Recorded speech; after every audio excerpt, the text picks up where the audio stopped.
마태복음 6장 22절에 23절입니다.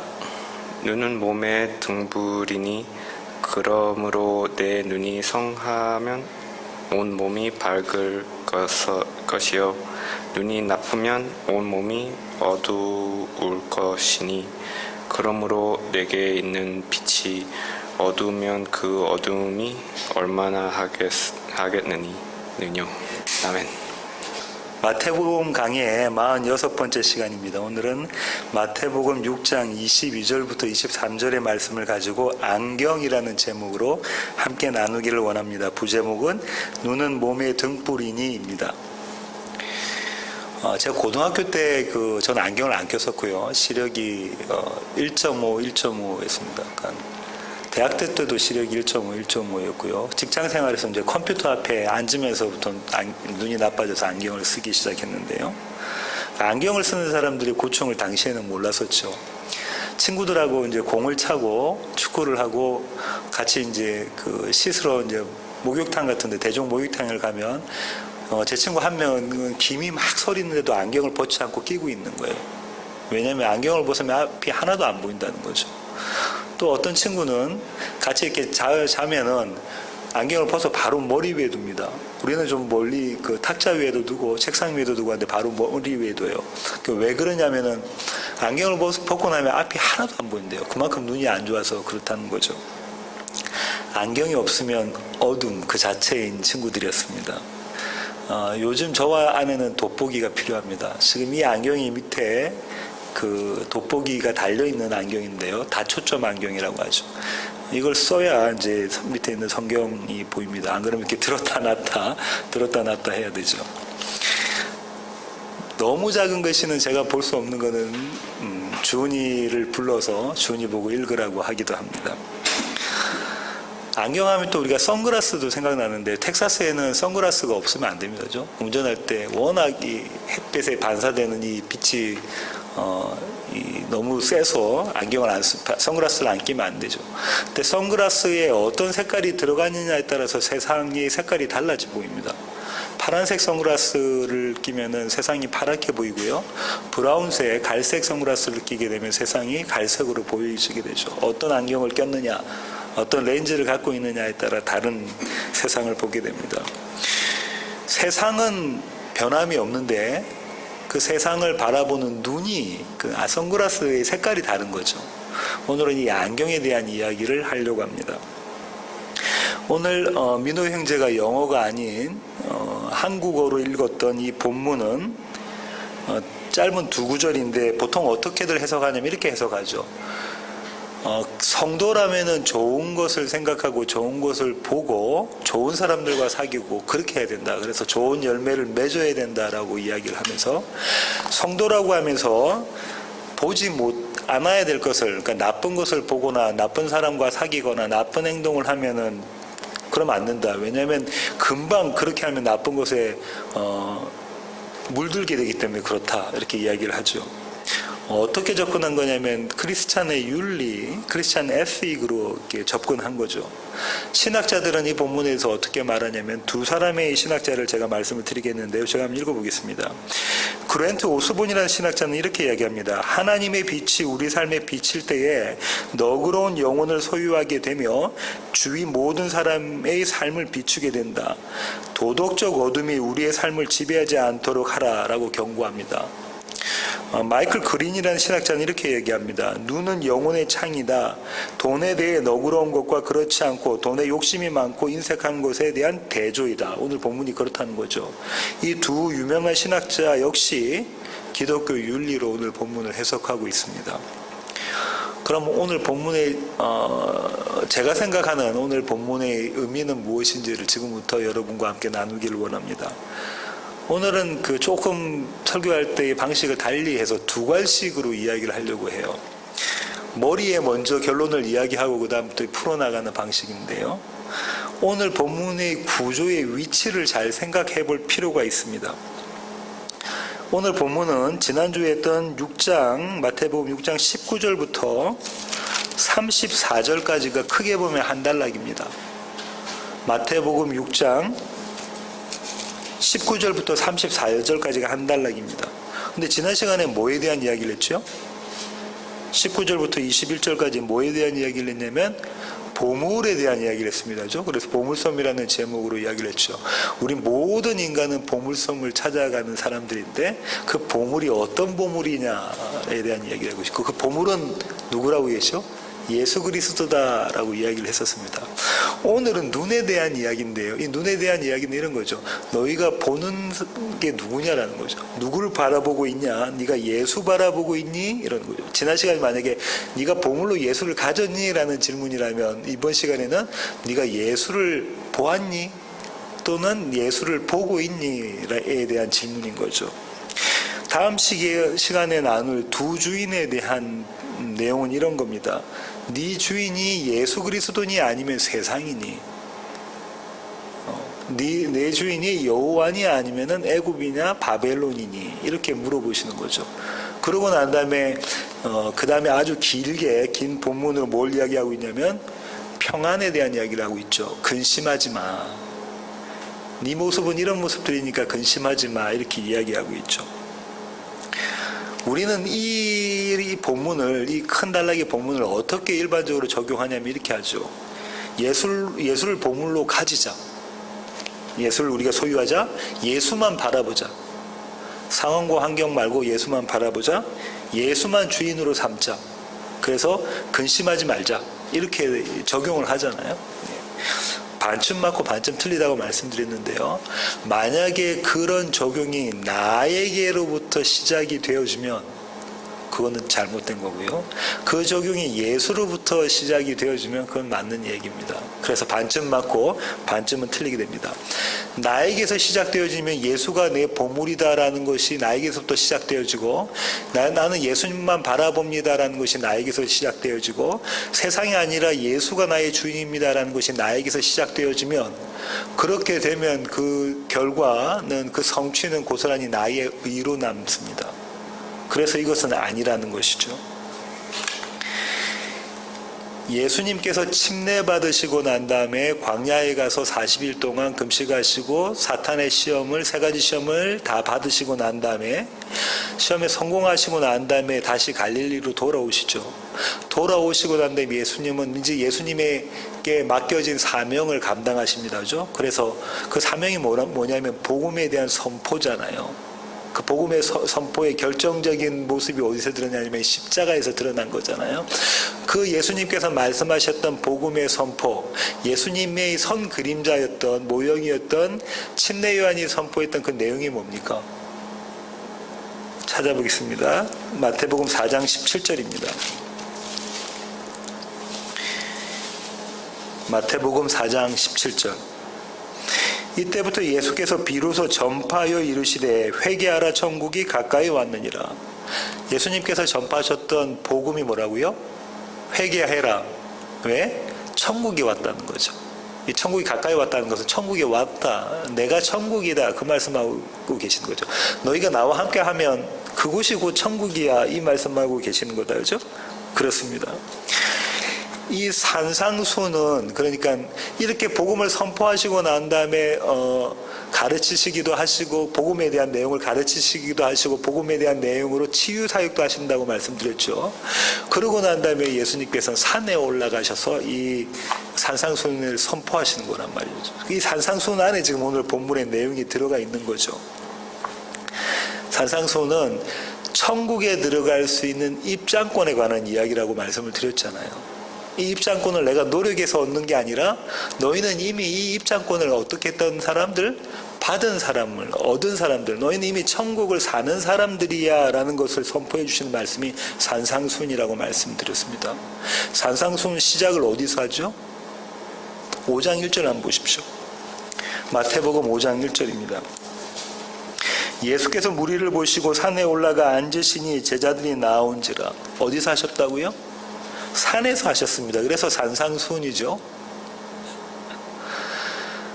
이 산은 그러니까 이스라엘 사람들은 예수님 앞에 있는 유대 사람들 이렇게 생각했다고 그랬죠.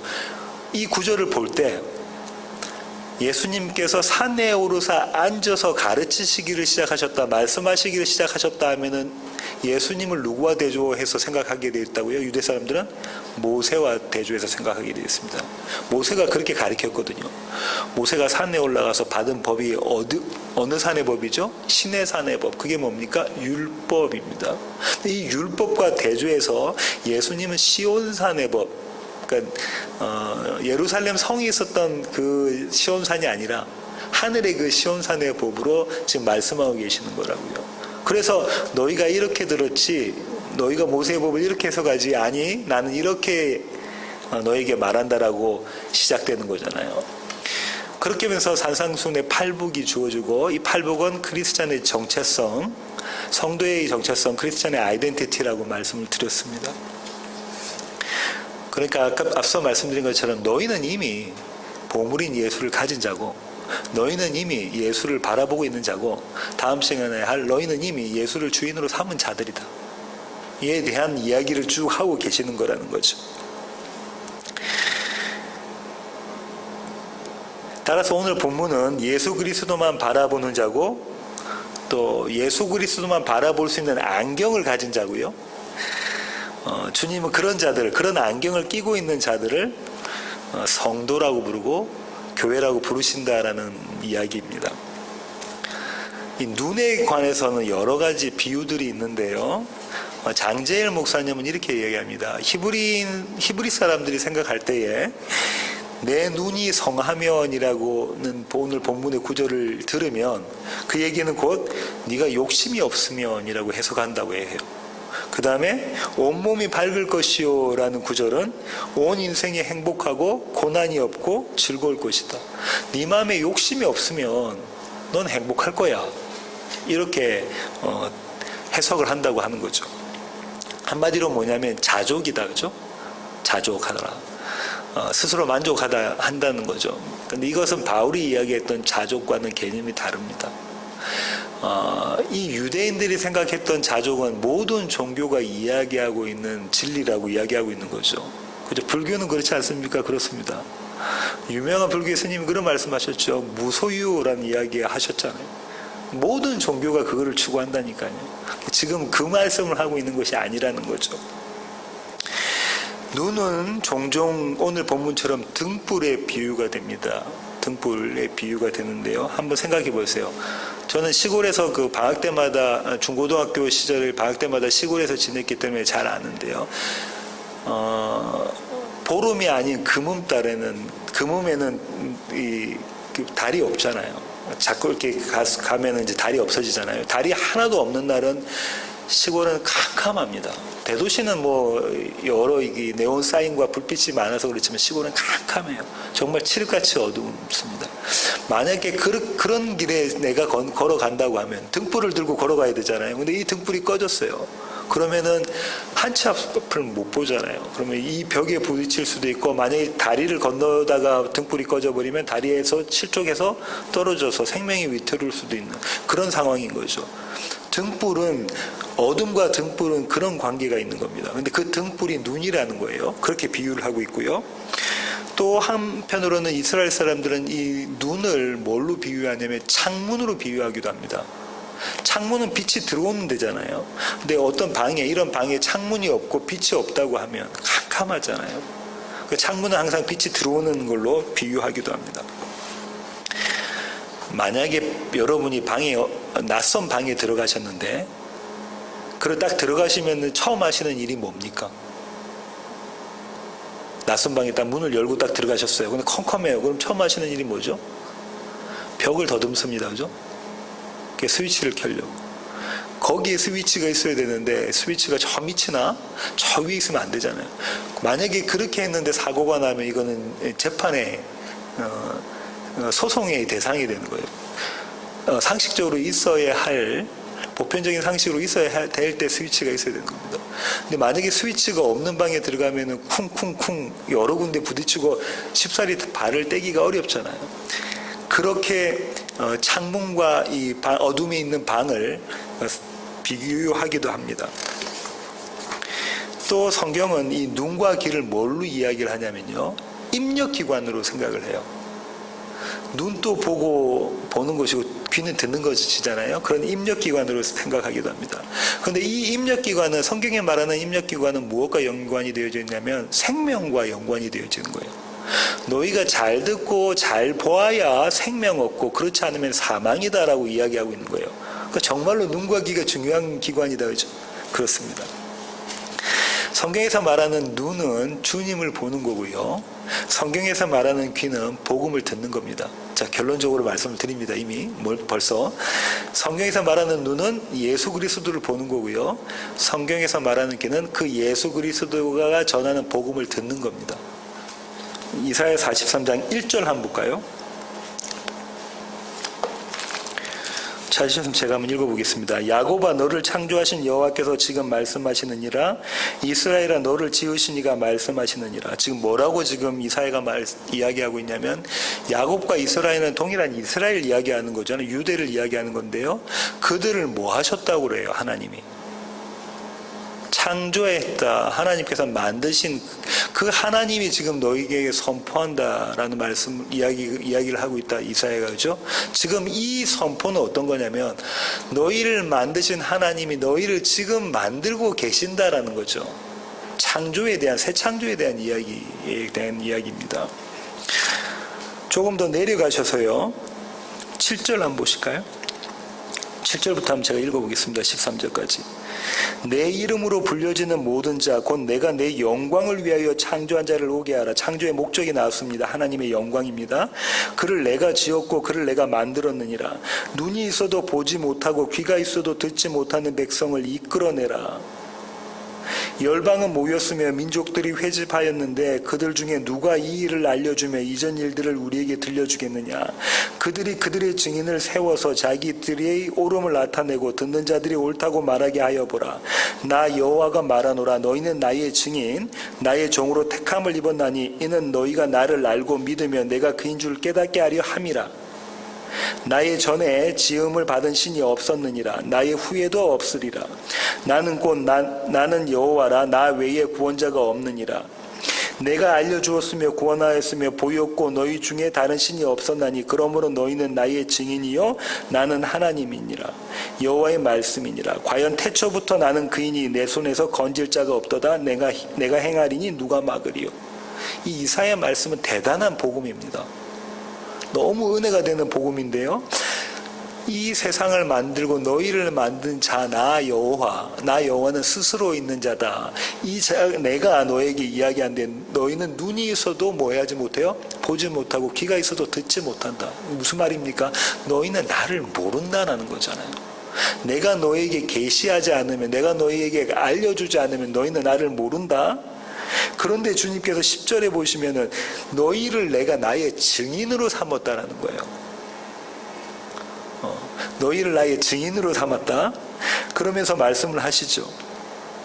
내가 너희를 알게 하고 내가 너희를 믿게 만들어내겠다. 그러니까 믿음, 그 성경을 아는 지식과 믿음은 너희의 것이 아니고 내가 너희 가운데 하는 것이다 라고 말씀을 하고 계시네요. 한 군데 더 보겠습니다. 예레미야 5장 20절부터 한번 볼까요? 23절까지 한번 보겠습니다. 너는 이를 야곱의 집에 선포하며 유다에 공포하여 이르기를 어리석고 지각이 없으며 눈이 있어도 보지 못하며 귀가 있어도 듣지 못하는 백성이여 이를 들을지어다.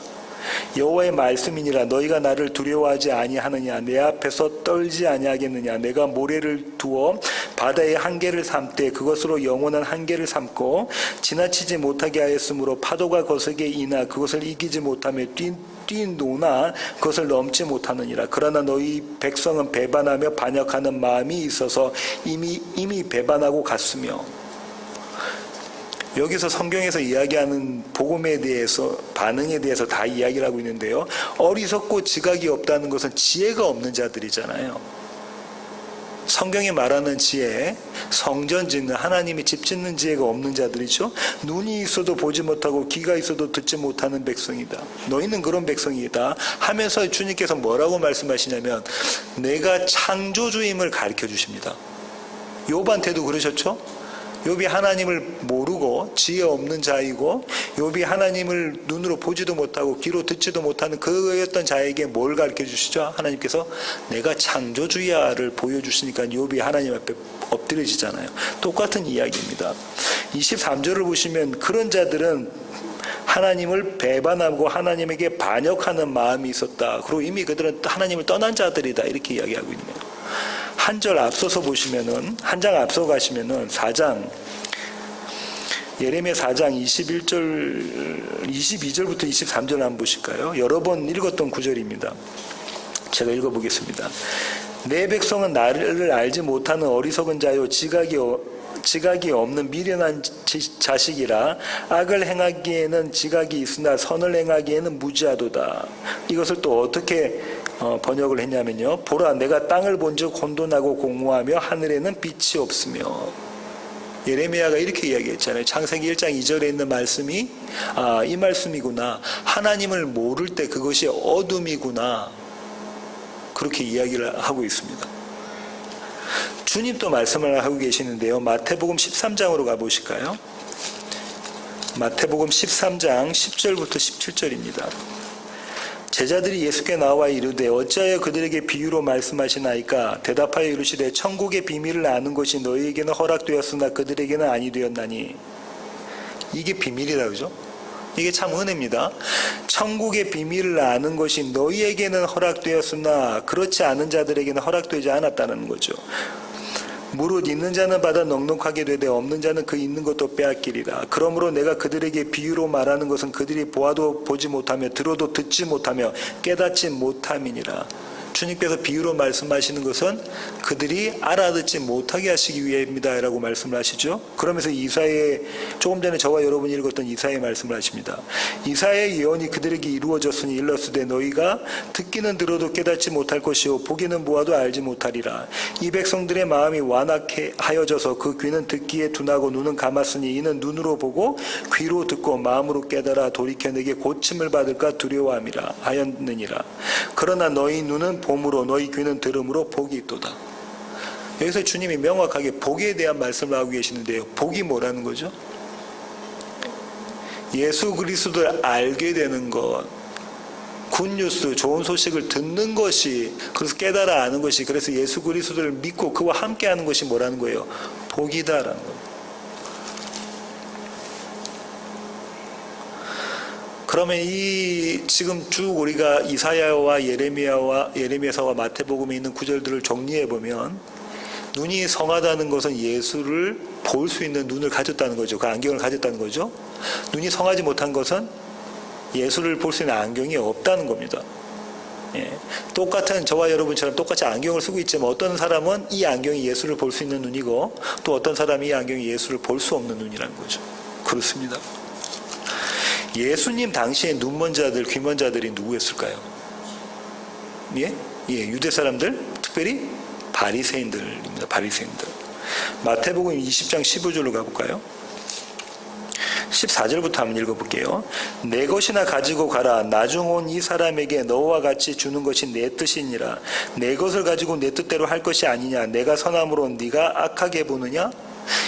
예수님은 이 구절은 뭐냐면 예수님께서 비유를 하셨잖아요. 포도원에 품꾼 비유를 하셨습니다. 그죠? 이른 아침부터 포도원에 가서 일한 사람, 그 다음에 또 한낮에 간 사람, 또 저녁 일 마칠 때쯤 와서 일한 사람. 그렇지만 하나님께서 어떻게, 포도원의 주인께서 어떻게 해주셨냐면 싹을 똑같이 하루 일삭을 주셨잖아요. 그러니까는 처음 왔던 사람들이 그 농장 주인에게, 포도원 주인에게 대들죠. 불만을 표현합니다. 이게 뭡니까? 내가 이렇게 열심히 했는데, 행위 지금 이야기하고 있죠. 내가 이렇게 열심히 일을 했는데 이게 뭡니까? 그러니까 그 포도원 주인이 뭐라죠? 주고 안 주고는 내 마음이지 네 마음이 아니다라는 거죠. 하나님께서 주고 안 주고는 구원을 베풀고 안 베풀고는 하나님의 마음이시지 우리의 열심과 우리의 어떠함으로 이루어지는 게 아니다라고 이야기하시는 거죠. 그럼 그 자리에 와서 일하게 하신 것은 그 하나님의 은혜를 알라고 하시는 거잖아요. 그러면서 15절 보세요. 하나님께서 선한데 네가 악하게 보느냐라고 하는 그 악한 눈을, 악한 안경을 가졌다는 거죠. 그러니까 하나님의 선함이 선함으로 보이지 않습니다. 제가 더 일을 했는데요, 제가 더 교회를 위해서 열심을 냈는데요, 제가 더 많이 헌금했는데요, 이런 것들과 똑같은 거죠. 이런 안경을 끼고 있으면 하나님의 선함이 선함으로 보이지 않는다는 거죠. 하나님의 은혜가 은혜로 보이지 않는 겁니다. 이게 예수님 당시에 눈먼 자들, 귀먼 자들의 모습이었죠. 이런 자들이 교회 안에도 있을까요, 없을까요? 있습니다. 예수님 교회 안에 있다고 경고하셨습니다. 계시록 가겠습니다. 계시록 3장입니다. 요한계시록 3장입니다. 14절부터 볼까요? 요한계시록 3장 14절. 소아시아에 있는 7교회에게 예수님께서 말씀하신 것인데요, 특별히 라오디게아 교회에게 말씀하신 것입니다. 라오디게아 교회의 사자에게 편지하라. 아멘이시오 충성되고 참된 증인이시오 하나님의 창조의 근본이시니가 이르시되 내가 내 행위를 아노니 내가 차지도 아니하고 뜨겁지도 아니하도다. 내가 차든지 뜨겁든지 하기를 원하노라. 내가 이같이 미지근하여 뜨겁지도 아니하고 차지도 아니하니 내 입에서 너를 토하여 버리라. 내가 말하기를 나는 부자라 부유하여 부족한 것이 없다 하나 내 공고한 것과 가련한 것과 가난한 것과 눈먼 것과 벌거벗은 것을 알지 못하는도다. 내가 너를 권하노니 내게서 불로 연단한 금을 사서 부유하게 하고 흰옷을 사서 입어 벌거벗은 수치를 보이지 않게 하고 안약을 사서 눈에 발라보게 하라. 물은 내가 사랑하는 자를 책망하여 징계하노니 그러므로 네가 열심을 내라 회개하라. 볼지어다 내가 문 밖에 서서 두드리노니 누구든지 내 음성을 듣고 문을 열면 내가 그에게로 들어가 그와 더불어 먹고 그는 나와 더불어 먹으리라. 이기는 그에게는 내가 내 보좌와 함께 앉게 하여 주기를 내가 이기고 아버지 보좌에 함께 앉은 것과 같이 하리라. 귀 있는 자는 성령이 교회들에게 하시는 말씀을 들을지어다. 라오디게아는 어떤 지역이 있냐면요, 금을 연단하는 지역으로서 돈이 많던 지역이 있고요, 안약을 만들어서 팔던 곳입니다. 근데 그들이 어떻게 했대요? 금을 연단하는 것처럼 그렇게 하지 않고 재련하지 않고 또 안약이 필요한 사람들처럼 그렇게 행동하지 않은 거죠. 뭐라고 주님께서 말씀하고 계시냐면 너희 눈이 지금 제대로 보지 못한다라고 말씀하고 계시고 너희 귀가 제대로 듣지 못한다라고 말씀하시잖아요. 그러니까 안약 사서 발라라는 거죠. 그 복음의 안경을 끼라 이 말씀하고 계시는 겁니다. 어디에다 얘기하셨습니까? 세상에다 말씀하신 게 아니라 교회에다 말씀하셨잖아요. 교회에 그런 자들이 있다는 거죠. 그리고 교회에 그런 자들이 있다는 것은 저와 여러분이 이런 자다라는 겁니다. 예수님께서 매일매일 우리의 삶 가운데 복음의 안경을 은혜로 끼워주시지 않으시면 저와 여러분 늘 이런 자라는 거예요. 이들은 부자였던 자입니다. 부자의 모습은 이런 거죠. 이런 자들을 예수님은 눈먼 자, 특별히 귀먼 자, 눈먼 자들을 주님께서는 고치십니다. 마음에 영원한 등불을 켜셔서 영원한 생명을 얻게 하시는 거죠. 창세기 1장 1절부터 5절 한번 보시겠습니다. 아까 이사야와 예레미야가 선지자들이 말씀하셨던 하나님의 고치심, 하나님의 만지심에는 항상 창조가 들어간다고 말씀을 드렸죠. 창세기 1장 1절부터 5절입니다. 태초에 하나님이 천지를 창조하시니라. 땅이 혼돈하고 공모하며 흑암이 깊음 위에 있고 하나님의 영은 수면 위에 운행하시니라. 하나님의 영이 어디 위에 운행하시냐면 수면 위에 운행하시는데 그 수면이 어떤 거냐면 아주 어둡고 깊은 칠흑 같은 어둠 가운데 있는 거잖아요. 땅과 수면은 바다는 같은 의미를 하고 있거든요. 근데 그 위에 하나님의 영이 독수리가 새끼를 이렇게 보호하듯이 그렇게 운행하고 계시면서요, 그 운행하시는 결과로 시작하시는 말씀이 뭐냐면 하나님이 이르시되 빛이 있으라 하시니 빛이 있었고 빛이 하나님 보시기에 좋았더라. 하나님이 빛과 어둠을 나누사. 빛과 어둠을 나누세요. 하나님이 빛을 낮이라 부르시고 어둠을 밤이라 부르시니라. 저녁이 되고 아침이 되니 이는 첫째 날이니라. 그죠? 하나님이 빛과 어둠을 나누시는 작업이 있습니다.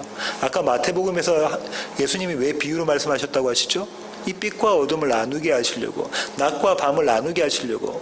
빛이 비추어지되 누군가는 알고 누군가는 모르게 하시려고 그러신다는 거죠. 이게 창세기 1장에 벌써 이미 얘기가 예언이 되어 있었던 말씀이죠. 이 창세기 1장 1절부터 5절, 특별히 1장 전체를 사도 요한은 1장 1절부터 5절에서 담고 있잖아요. 요한복음 1장으로 가겠습니다. 요한복음 1장 1절부터 5절입니다. 좌안입니다. 북어부장. 태초에 말씀이 계시니라. 이 말씀이 하나님과 함께 계셨으니 이 말씀은 곧 하나님이시니라. 그가 태초에 하나님과 함께 계셨고 만물이 그로 말미암아 지은 바 되었으니 지은 것이 하나도 그가 없이는 된 것이 없느니라. 그 안에 생명이 있었으니 이 생명은 사람들의 빛이라. 빛이 어둠에 비추되 어둠이 깨닫지 못하더라. 9절 한번 보실까요? 참빛 곧 세상에 와서 각 사람에게 비추는 빛이 있었나니. 주님이 지금 이 등불의 역할을 하고 계신다, 그죠? 그런데 세상은 알지 못한다라고 하죠. 세상이 그 빛을 보고 깨닫지 못하는 이유를 2장 넘기시면 주님이 또 말씀하고 계시는데요. 3장, 요한복음 3장 16절부터 보십시오. 그 유명한 John 3:16 16절부터 21절까지 한번 보겠습니다. 하나님이 세상을 이처럼 사랑하사 독생자를 주셨으니 이는 그를 믿는 자마다 멸망하지 않고 영생을 얻게 하려 하심이라. 하나님이 그 아들을 세상에 보내신 것은 세상을 심판하려 하심이 아니요 그로 말미암아 세상이 구원을 받게 하려 하심이라. 그를 믿는 자는 심판을 받지 아니하는 것이요 믿지 아니하는 자는 하나님의 독생자의 이름을 믿지 아니함으로 벌써 심판을 받은 것이니라. 그 정죄는 이것이니 곧 빛이 세상에 왔을 때 사람들이 자기 행위가 악함으로 빛보다 어둠을 더 사랑한 것이니라.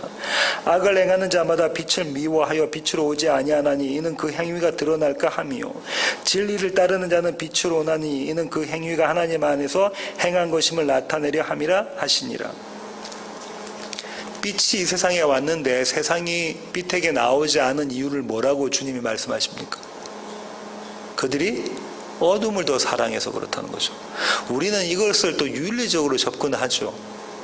그러니까 세상 사람들은 막 이렇게 나쁜 짓 하고 방탕한 짓 하고 이렇게 생각한단 말입니다. 이 어둠을.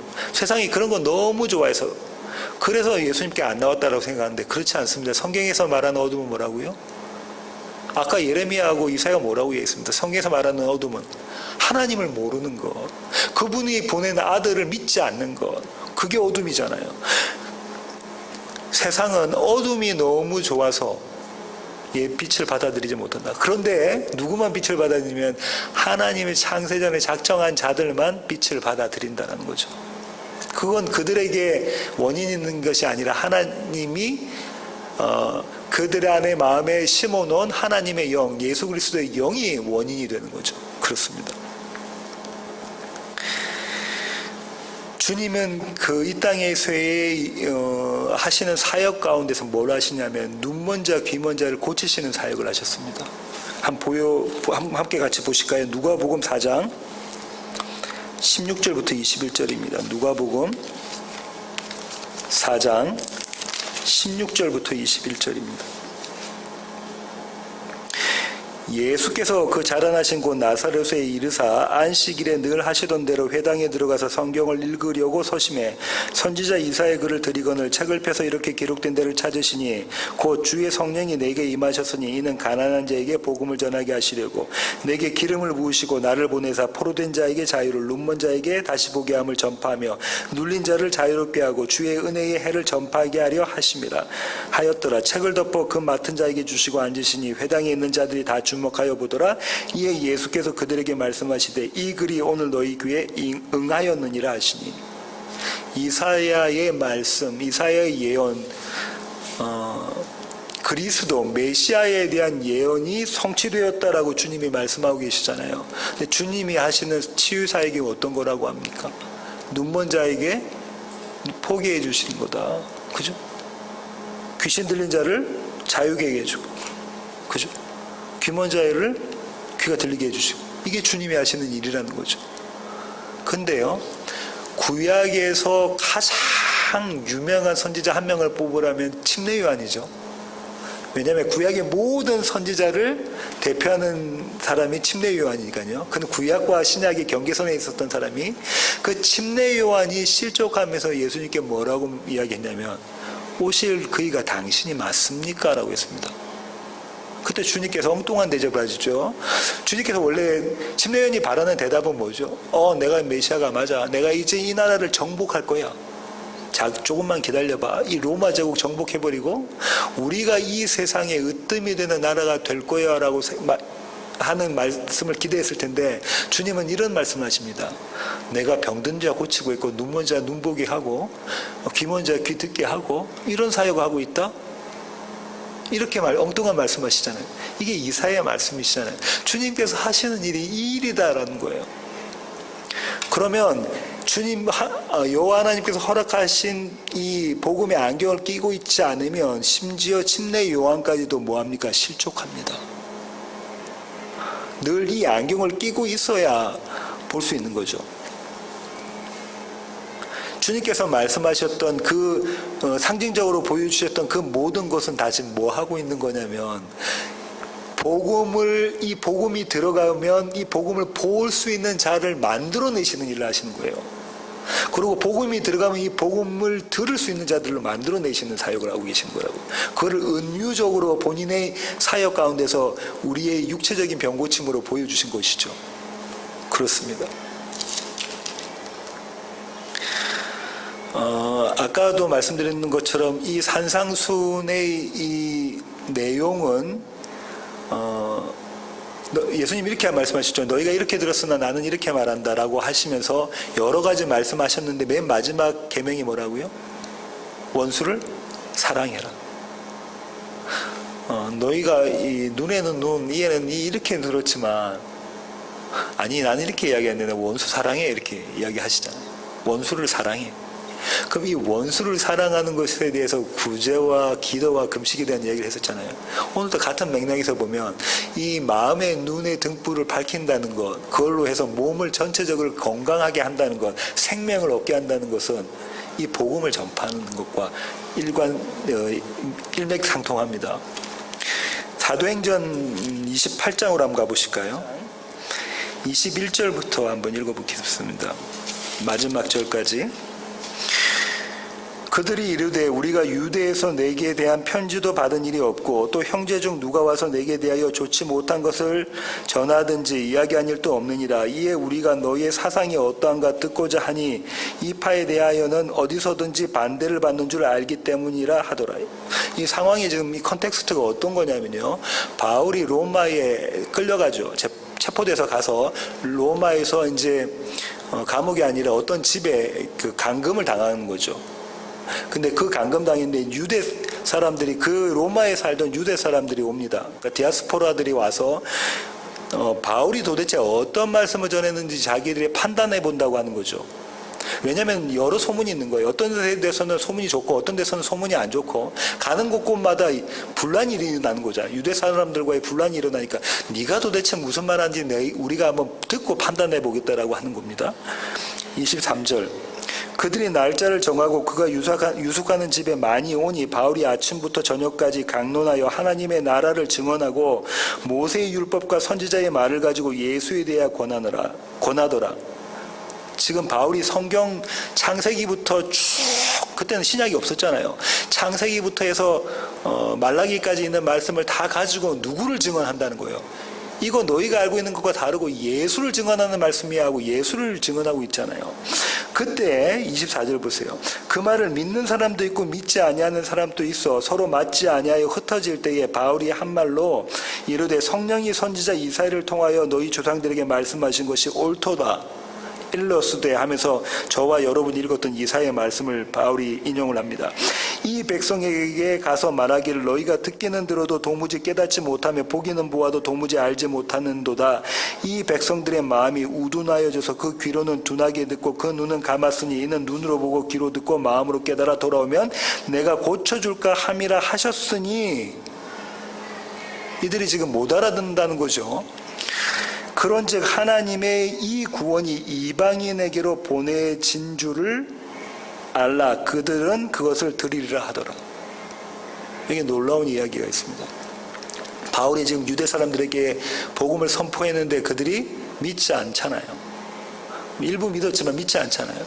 그때 바울이 뭐라고 하냐면 이사야서의 말씀을 인용하면서 이제 이 복음이 누구에게 선포된다는 거예요? 이방인에게 선포된다. 유대인들에게 있어서 이방인들은 개 취급받았다고 그랬잖아요. 유대인들에게는 인종이 딱 두 가지 있습니다. 하나는 유대인, 하나님께 택함 받은 백성들, 그리고 나머지는 이방인, 하나님께 버림받은 자들인데, 그 버림받은 자들은 자기하고 원수 같은 자들인가요? 특별히 로마에 있는 자들은 더 그렇죠. 자기 나라를 정복했던 나라잖아요. 그 원수 같은 자들에게 바울이 뭐라고 이야기합니까? 내가 그들에게 복음 선포하겠다, 그들을 들리게 하겠다, 그들이 보게 하겠다라고 이야기를 하고 있네요. 그러면서 30절, 31절을 보시면요. 바울이 온 이태를 자기 셋집에 머물면서 자기에게 오는 사람을 다 영접하고 하나님의 나라를 전파하며 주 예수 그리스도에 관한 모든 것을 담대하게 거침없이 가르치더라. 바울이 하고 있는 이 사명이 저와 여러분의 사명입니다. 누군가는 그 이 말씀을 듣고 받아들일 수도 있고, 누군가는 전혀 무슨 소리 하는 거예요 할 수도 있는 거죠. 그래도 끊임없이 바울은 담대하게 끊임없이 이 복음을 선포하는 거잖아요. 그게 바울의 사명이고 저와 여러분 교회 성도의 사명인 거죠. 오늘 설교의 결론을 맺겠습니다. 저는 이 결론을 한 시각장애인에 대한 이야기, 스토리를 이야기하는 걸로 결론 맺으려고 하는데요. 요한복음 9장으로 가겠습니다. 9장 1절부터요. 보겠습니다. 9장 전체를 볼 텐데요. 한번 보세요. 예수께서 길을 가실 때에 날 때부터 맹인된 사람을 보신지라. 이 날 때부터 맹인된 사람이 중요합니다. 날 때부터 맹인됐다는 얘기가 지난번에 말씀드렸는데 뭐죠? 우리는 처음부터 어둠 가운데 있는 자들이라는 거죠. 처음부터. 제자들이 물어 이르되 랍비여, 이 사람이 맹인으로 난 것이 누구 죄로 인함이니까? 자기 죄이니까? 그의 부모니까? 예수께서 대답하시되 이 사람이나 그 부모의 죄로 인한 것이 아니라 그에게서 하나님이 하시는 일을 나타내고자 하심이라. 누구의 일이라고 하죠? 하나님의 이 일이라고 하고, 이 하나님의 일은 이 본문의 마지막에 증거가 되어집니다. 때가 아직 낮음에 나를 보내신 이의 일을 우리가 하여야 하리라. 밤이 오리니 그때는 아무 일도 일할 수 없느니라. 내가 세상에 있는 동안에는 세상의 빛이로라. 이 말씀을 하시고 땅에 침을 뱉어 진흙을 이겨 그의 눈에 바르시고, 진흙을 이겨 그의 눈에 바르시고에도 동그라미를 치셔야 됩니다. 이게 뭐 지금 이야기하고 있는 거죠? 하나님의 창조, 흙을 빚어 사람을 만드신 그 창조 이야기 지금 하고 있는 거예요. 이게 창조의 진짜 이야기야, 이 얘기하고 계시는 거죠. 이르시되 실로암 못에 가서 씻으라 하시니, 실로암은 번역하면 보냄을 받았다는 뜻이라. 이에 가서 씻고 밝은 눈으로 왔더라. 어디 가서 씻으라고 하냐면 실로암 물에 가서 씻으라고 하죠. 뭘요? 흙을, 썩어질 흙을 뭘로 씻으라는 거죠? 생명수로 씻으라고 하네요. 그러니까 눈이 밝아진다, 그죠? 8절, 이웃 사람들과 전에 그가 거짓인 것을 보았던 사람들이 이르되 이는 앉아서 구걸하던 자가 아니냐. 어떤 사람은 그 사람이라 하며 어떤 사람은 아니라 그와 비슷하다 하거늘 자기 말은 내가 그러하니, 그래 내가 그 사람 맞아요, 이렇게 이야기하는 거죠. 그들이 묻되 그러면 네 눈이 어떻게 떠졌느냐. 대답하되 예수라는 그 사람이 진흙을 이겨 내 눈에 바르고 나더러 실로암에 가서 씻으라 하기에 가서 씻었더니 보게 되었노라. 그들이 이르되 그가 어디 있느냐. 이르되 알지 못하노라 하니라. 그들이 전에 맹인이었던 사람을 데리고 바리새인들에게 갔더라. 예수께서 진흙을 이겨 눈을 뜨게 하신 날은 안식일이라. 이게 또 복선입니다, 그죠? 안식일. 안식일의 의미가 이러는 거예요. 주일 성수의 의미는 이런 겁니다. 주일 성수는 주일에는 예배 드려야 되고, 주일에는 뭘 하지 않아야 되고, 주일에는 뭘 해야 되고, 이런 게 아니라 주일 성수는 뭐라고요? 예수를 보는 게 주일 성수인 거예요. 나의 어둠 가운데 있던 내가 눈이 떠져서 예수를 보는 게 주일을 성수하는 거죠. 이게 안식일입니다. 그러므로 바리새인들도 그가 어떻게 보게 되었는지를 물으니 이르되 그 사람이 진흙을 내 눈에 바르매 내가 씻고 보나이다 하니, 바리새인 중에 어떤 사람은 말하되 이 사람이 안식을 지키지 아니하니 하나님께로부터 온 자가 아니니라 하며, 어떤 사람은 말하되 죄인으로서 어떻게 이러한 표정을 행하겠느냐 하여 그들 중에 분쟁이 있었더니, 이 사람들이 바리새인들이 바라보고 있는 거는 대다수의 바리새인들이 보는 건 뭡니까? 행위를 바라보고 있는 거잖아요. 안식일 네가 안 지켰다라는 거죠. 안식일 안 지켜. 더 소중한 게 지금 뭔지 모르는 거예요. 이 바리새인들은 생명이 뭔지를 모르는 자들입니다. 그 다음에 읽어보시면은 그 부모들에게 찾아가죠. 그래서 이 부모들에게 찾아가서 묻습니다. 근데 부모들은 그 유대교에서 축출될까봐 어떻게 합니까? 나는 모르겠으니까 우리 아들은 성인이니까 그 아들에게 가서 물어보세요. 이렇게 이야기를 합니다. 그 다음에 한번 보세요. 24절부터 한번 보세요. 이에 그들이 맹인이었던 사람을 두 번째 불러 이르되 너는 하나님께 영광을 돌리라. 우리는 이 사람이 죄인 줄 아노라. 이게 엄청난 역설이 있는 겁니다. 지금 바리새인들이 누구를 위한다고 하냐면 하나님을 위한다고 이야기하면서 하나님인 그분을 뭐라고 부르고 있죠? 죄인이라고 부르고 있습니다. 대답하되 그가 죄인인 줄 내가 알지 못하나 한 가지 아는 것은 내가 맹인으로 있다가 지금 보는 것이니이다. 그들이 이르되 그 사람이 네가 내게 무엇을 하였느냐 어떻게 내 눈을 뜨게 하였느냐. 대답하되 내가 이미 일렀어도 듣지 아니하고 어찌하여 다시 듣고자 하니까 당신들도 그의 제자가 되려 하나이까. 그들이 욕하여 이르되 너는 그의 제자이나 우리는 모세의 제자라. 하나님이 모세에게는 말씀하신 줄을 우리가 알거니와 이 사람은 어디서 왔는지 알지 못하노라.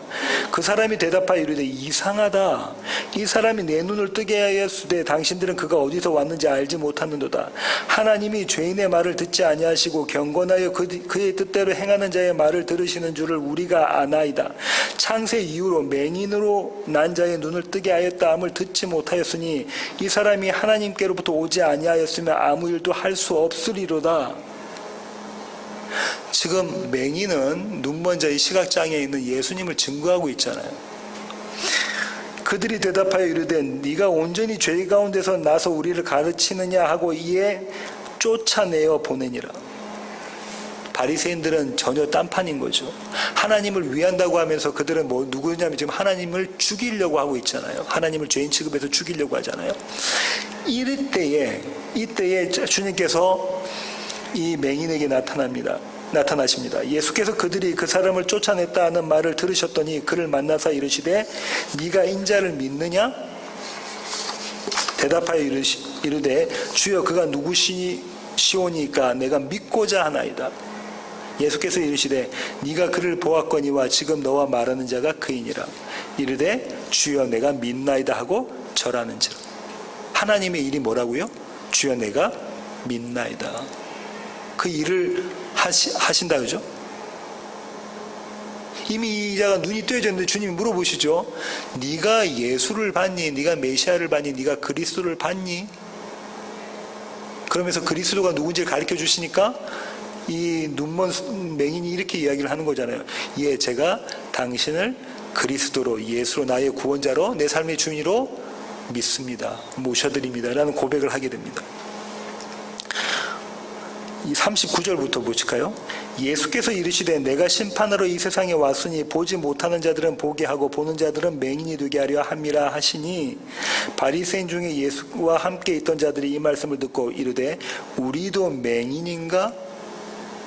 이게 중요합니다. 우리도 맹인인가에 동그라미 치셔야 되는데 늘 그런다는 거예요. 우리도 맹인인가? 우리가 보지 못하는 자인가? 우리는 다 보는데 우리는 볼 수 있는데 바리새인들은 우리는 너무도 잘 본다고 하는 자들이잖아요. 우리는 너무 좋은 안경을 끼고 있다고 하는 자들이잖아요. 최신식 안경으로 이거보다 더 좋은 안경은 없다고 이야기했던 자들이 바리새인들인데 그들이 주님께 이야기하잖아요. 우리가 맹인인가?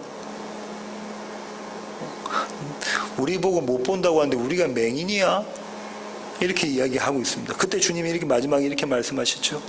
예수께서 이르시되 너희가 맹인이 되었더라면 죄가 없으려니와 본다고 하니 너희 죄가 그대로 있느니라. 너희가 못 본다고 하면 너희가 어둠 가운데 있다고 그러면 오히려 다행인데 그렇지 않으니까 너희가 어둠에 있는 자들이 맞다라고 말씀을 하고 계시네요. 매일매일 우리가 맹인인가를 질문하지 않습니까?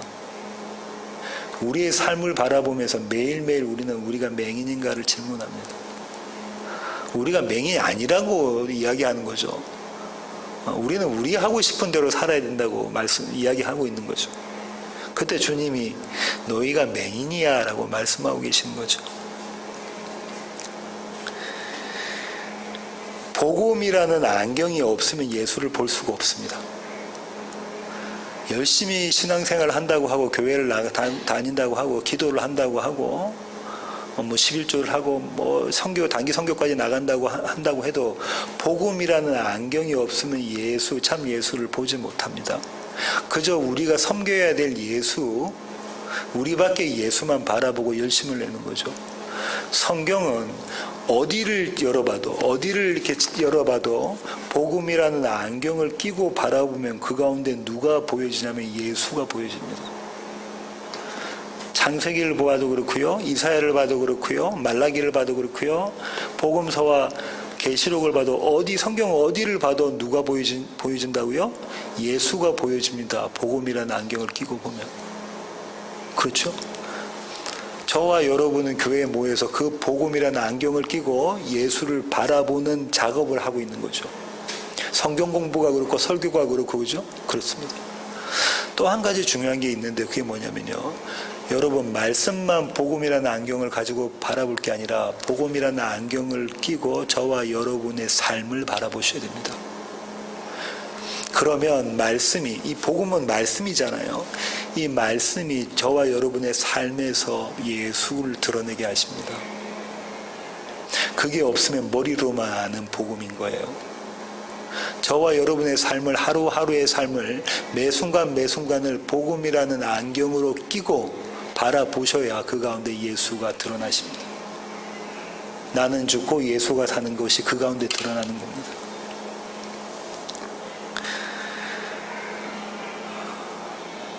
매일매일 우리가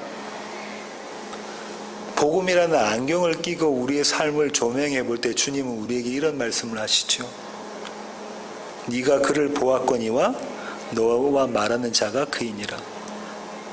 우리가 그 복음이라는 안경을 끼고 내 삶 가운데 있는 한순간을 바라볼 때 지금 당장 나우 이 시간 순간을 바라볼 때 주님께서 저와 여러분에게 이야기하신다니까요.